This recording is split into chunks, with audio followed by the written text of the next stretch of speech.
দর্শক, এই মুহূর্তে ঢাকা বিশ্ববিদ্যালয়ে রয়েছেন সহকর্মী নাবিল জাহাঙ্গীর। সরাসরি চলে যাচ্ছি সেখানে। নাবিল, আপনি ঢাকা বিশ্ববিদ্যালয় ক্যাম্পাসে আছেন। ডাকসু নির্বাচনকে সামনে রেখে ক্যাম্পাসের এখন কি অবস্থা এবং প্রচারণা কেমন দেখছেন, একটু জানাবেন আমাদের। সঞ্জনা, ডাকসু নির্বাচনকে ঘিরে ঢাকা বিশ্ববিদ্যালয় ক্যাম্পাসে কিন্তু এক ধরনের নির্বাচনী আমেজ সেটি কিন্তু আমরা লক্ষ্য করছি, প্রতিদিনই রয়েছে এবং যারা প্রার্থীরা রয়েছেন তারা তাদের প্রচারণা করছেন, শিক্ষার্থীদের কাছে তারা পৌঁছানোর চেষ্টা করছেন।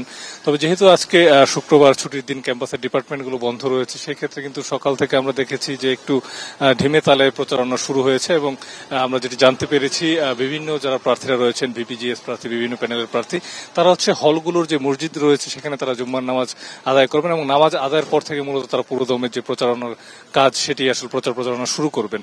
এবং প্রার্থীরা তারা কিন্তু প্রচারণার মধ্যেই বিভিন্ন অভিযোগ করছে। এর মধ্যে যে সকল অভিযোগগুলো রয়েছে আসলে একে অন্যের বিরুদ্ধে নির্বাচনী বিধিভঙ্গের অভিযোগ করছেন, সেই সাথে সাইবার বুলিং এর অভিযোগ তারা কিন্তু তুলছেন যে ফেসবুকে, অনলাইনে বিভিন্নভাবে আসলে প্রার্থীদের বিরুদ্ধে অপপ্রচার চালানো হচ্ছে, সেটিও কিন্তু তারা বলছেন।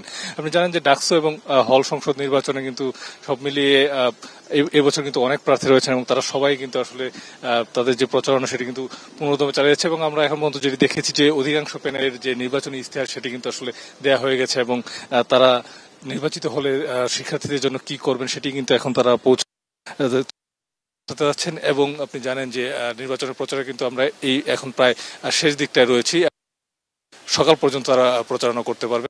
তো এই শেষ সময় এসে কিন্তু সেই প্রচারের যে মাত্রা সেটিও কিন্তু আসলে আরো বেড়েছে। সঞ্জনা। নাবিল, ধন্যবাদ আপনাকে।